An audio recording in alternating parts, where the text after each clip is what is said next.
How you doing, everyone? It's Juan Romero here from Switchwatch. I'm back with another review. Today it's Black the Fall, provided to us by Sand Sailor Studios. Let's find out if this one's worth your hard-earned cash. Let's get into it. Black the Fall is about gaining freedom, a struggle to break the binds which hold you down. As a protagonist, your story is one of struggle.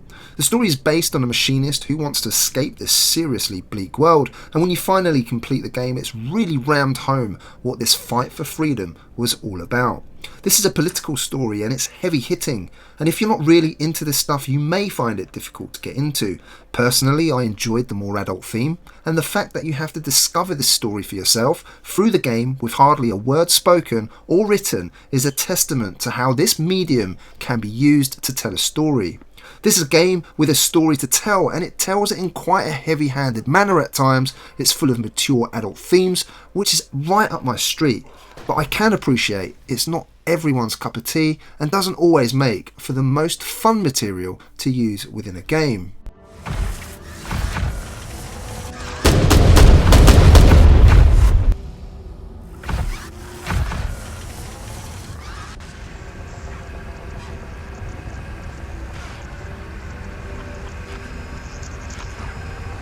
So let's talk about the audio. The sounds in this game are subtle and atmospheric.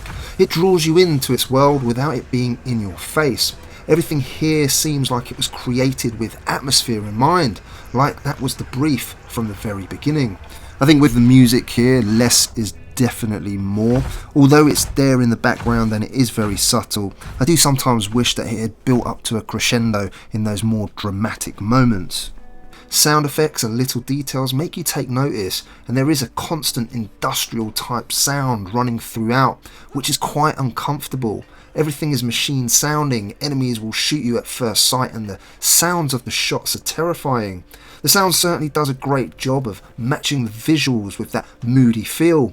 There is a part in this where the developers use sound as one of the only senses you can rely on to traverse a part of the game, which I don't want to spoil. I just wish there were more parts like this because it's absolutely genius, and Sand Sailor Games should be applauded for trying something a little bit different. So let's talk about visuals and performance. Visually, this is a game that looks dark, industrial, and captures the tone and mood of the story just right. Soviet Union flags draped while the workers work, and the light hanging from your back lights the darkened path ahead. You come across rooms which depict human beings being treated with utter contempt, the bosses beating people down if they step out of line, workers riding bikes to create energy like a hamster on a hamster wheel. It's an uncomfortable, inhumane place. With each new room, new details are there to see for you as the player to decipher in your mind, which leaves you no doubt that this is a grim place to be, and one you will do anything to escape from. When you do escape the darkness, which is about midway through the game, and reach the light, there are some beautiful backdrops, and these were a nice change up for sure. There is a good use of lighting in this game, but with the game being based in darkness for so much, it also shows up some of the game's ugly points. While the visuals do a good job of depicting this inhumane place, the Switch version of the game does have some problems, namely to do with performance, which rears its ugly head yet again. The game doesn't seem well optimised for the Switch version. I did encounter slowdown, and the game does run sluggish, which is a real shame. As the game is so dark, it's also often hard to see everything you need to see to solve some puzzles, especially in handheld mode. It's certainly not a game that's great for the eyes, that's for sure. So let's get down to the gameplay. This is a 2D affair where you move from screen to screen, and you'll be looking to solve puzzles with your character. You're not really told how to play this game except for some small pictures along the way shown within the environment. You may need to get past a guard, for example, by crouching and creeping past, or hiding in the shadows to get past those pesky scanners. You will even have to use some of your fellow man as diversions. This is just another way the game plays with your emotions and your mind. How should you feel about potentially making someone else suffer just so you can gain? These are the questions that are often thrown at you during this game. If you are noticed, then you will no doubt perish, as one shot will kill you, but you do respawn in the exact same place, so there's no penalty here really for dying, and indeed there isn't any checkpoints as the game saves automatically. It means that no matter what you do, there are no punishments for perishing, which is at odds with everything else in this game. Now, take into account within the first hour the game can become very frustrating because of all the deaths that you will encounter, but persevere and the game seems to get easier as you get further. The puzzles themselves are not overly difficult, and there's nothing here that's too original or that you wouldn't have seen before. The puzzles themselves though will take you a while to figure out, and they are satisfying when you do complete them.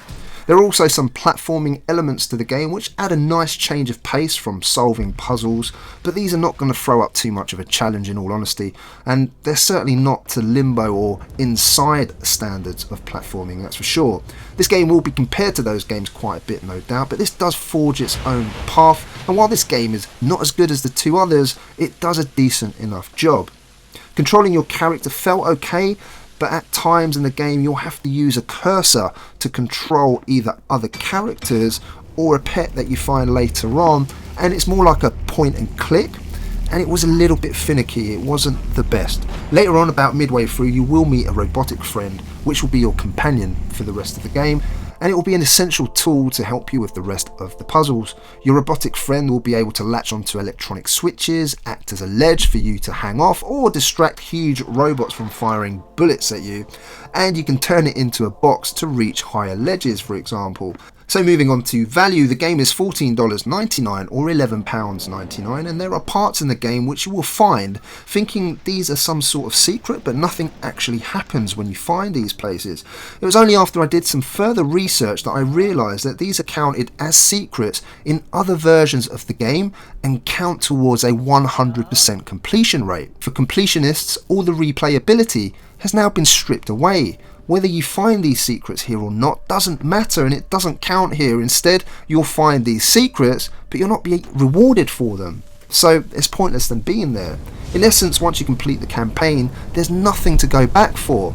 It doesn't matter how many times you perish, the chapters are not timed, there's no online modes, and no other modes to make the game, last you longer. There's no changes to the difficulty either. Now, I'm fine with just a story campaign, I like them as much as the next person, but to take away the secrets, which are part of other versions of the game, seems very odd. Certainly for me, I like to go back and find the rest of the secrets, and that would have given me the motivation to do so. So your decision here based on the price really depends if 2 hours of gaming is going to be enough for you. I mean, I consider that rather short for the price. So on to my verdict. Black the Fall has a story to tell, and once complete, it will make you think about some serious issues, and it's commendable that the development team chose to make a game about the struggles against communism. If you're not interested in politics though, and games with a very serious theme, then this isn't going to change your mind, unfortunately. There are performance issues here with this version of the game, and so if you really want this, I suggest purchasing it on either the PS4, PC or even the Xbox. The performance is better and there is more replayability with achievements or trophies which are not present here. The running time is very short, so take that into account. And if you want a serious political hard hitter which has some decent puzzles to solve and some platforming thrown in, and the Switch is the only system for you to play it on, then I would recommend this when it goes on sale. As a matter of fact, there is 10% off today, so you might want to consider it soon. This, for me, a 6 out of 10. If you enjoyed this review, guys, as always, I'd really appreciate if you hit that thumbs up. Really helps the channel out. And if you're a new watcher here, then why not consider subscribing for more reviews like this one? For all of you guys who continue to support us, I personally and James very much appreciate your time. My name's Juan Romero from Switchwatch. I'll see you on the next one.